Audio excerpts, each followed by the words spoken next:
Пред 2 дена, на 27 февруари, ми беше доставен доказ дека е создадено мнозинство од Собранието на Република Македонија. Во таа прилика им честитав на партиите кои успеале да создадат мнозинство, бидејќи тоа е важен чекор кон излез од кризата. Денеска го поканив лидерот на Социјалдемократскиот сојуз на Македонија, господинот Зоран Заев, на консултативна средба во однос на одлуката за доделување мандат за состав на влада на Република Македонија. На средбата го запознав со сите правни мислења за кои вчера разговаравме со компетентни правни експерти. Според нив, во согласно со член 90, мнозинството е постигнато и тоа е основа за да се додели мандатот за состав на влада. Сепак, според правните експерти, проблем се роковите. Имено за да се испочитува член 90 од Уставот на Република Македонија, останува исполнувањето на роковите кои се утврдени со Уставот. Почитувањето на роковите е неопходно за трансферот на власта да биде легален и легитимен. Разговаравме за повеќе решенија како да се надмине проблемот со роковите и да се додели мандатот, а при тоа одлуката да не биде во спротивност со член 90 од Уставот. Ова прашање е лесно надминливо и за тоа постојат решенија. Особено сега, кога веќе е создадено и обезбедено мнозинството во Собранието. Во спротивно, мојата одлука за доделување на мандат без запазување на рокот од 10 дена, даден во член 90, може да биде оспорен. На господинот Заев му предложив да изврши консултации и да ме извести за нивниот став за подунетите решенија. Препорачав да се држиме до воспоставената практика од 1992 година, кога и во трите обиди за формирање на влада се почитувани уставно утврдените рокови од 10 дена. Ме информира дека Социјалдемократскиот сојуз на Македонија останува на ставот дека роковите во Уставот и воспоставената практика од 1992 година не се пречка за доделување на мандатот и бара доделување на мандатот да биде веднаш. Покрај ова формално правна пречка постои многу посуштенствен проблем. Еве зашто станува збор. По изборите бевме непријатно изненадени од една постизборна политичка платформа од туѓа држава. Платформата е постизборен документ изработен и подпишан во туѓа држава во кабинет на странски државник и со посредство на премиер на туѓа држава. Содржината на платформата е надвор и од Уставот и од Охридскиот рамковен договор. Со оваа платформа се загрозува сувереноста и независноста на државата, доведувајќи ја во положба на починетост или зависност спрема друга држава. Со оваа платформа Република Македонија е уценета, а нејзината унитарност, сувереност и независност се загрозени. Процесот на постизборно коалицирање и формирање на нова влада стана заложник на ова постизборна платформа од туѓа држава. Наместо конечно да излеземе од политичката криза, поради оваа платформа ние за жал заглавуваме во уште подлабока криза во која се доведува во прашање темелните државни интереси на Република Македонија и нејзините граѓани.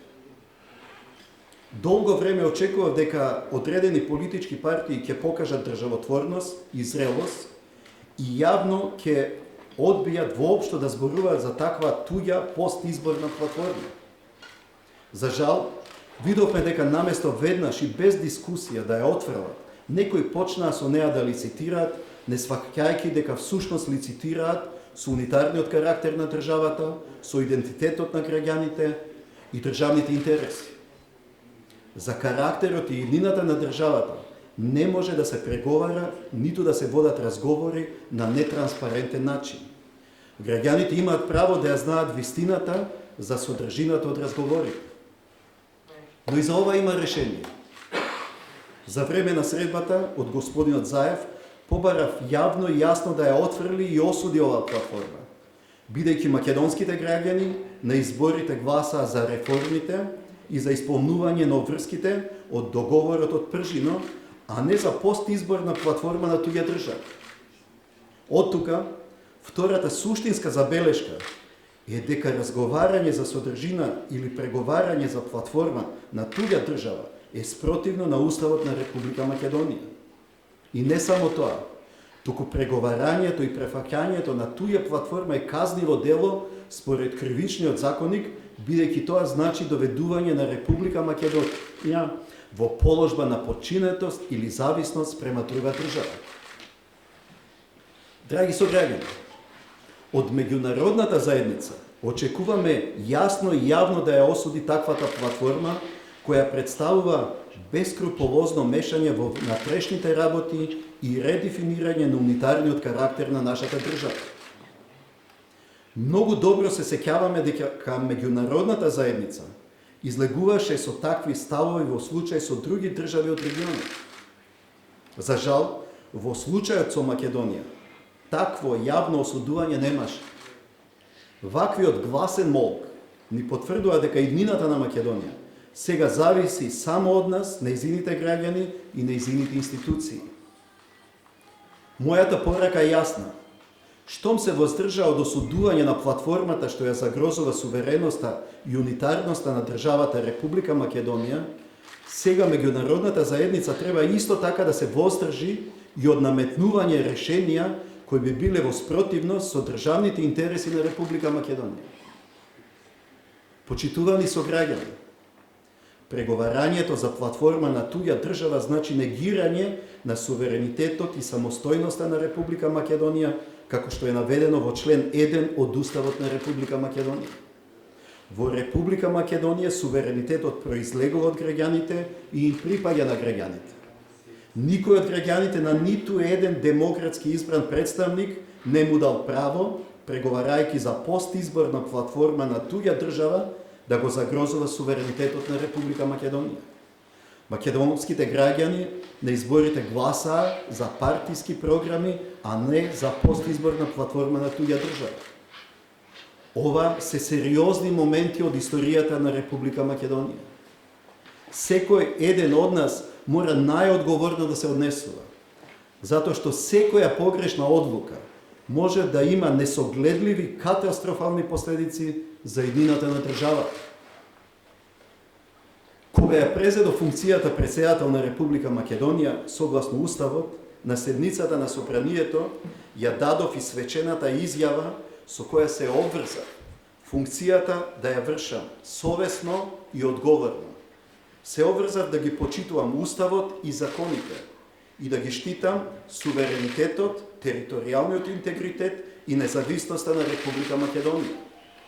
Во согласно со оваа моја заклетва, ниту Уставот, ниту совеста не ми дозволуваат да дадам мандат на секој оној кој го руши суверенитетот и независноста на Република Македонија.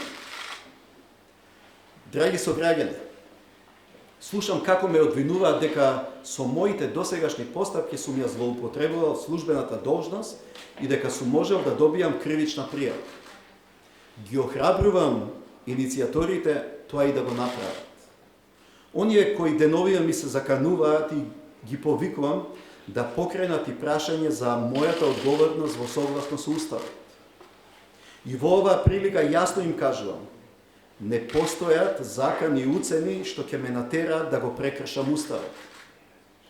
Но истовремено ги охрабрувам да поднесат кривична пријава согласно кривичниот законник на Република Македонија и против секој оној која доведува Република Македонија во положба на подчиненост и зависност према друга држава. Во согласно со член 84 од Уставот на Република Македонија, јас нема да определам мандат за состав на влада на Република Македонија на секој оној кој преговара за платформи на други држави со кои се уценува македонскиот народ, се загрозуваат унитарноста на државата, нејзиниот суверенитет и независноста. Туги постизборни платформи не можат и не смеат да бидат основа за формирање на влада на Република Македонија. Драги сограѓани, ние немаме резервна држава. Република Македонија е единствената држава што ја имаме. И немаме историско право да го уништуваме она за што се бореле и гинеле генерации. Тие ни оставиле оваа држава, за да ја оставиме на се уште неродените, на нашите деца и потомци. Затоа сакам да ве уверам, вас граѓаните, дека можете да бидете спокојни. Се додека сум председател на Република Македонија, нема да дадам мандат ниту на човек, ниту на партија што се залага или во својата програма има платформа за рушење на суверенитетот, територијалниот интегритет и самостојноста на Република Македонија. Бидејќи длабоко верувам дека ова се темелни вредности со кои никој нема право да тргува. И не мислам да отстапам од нив. Ви благодарам.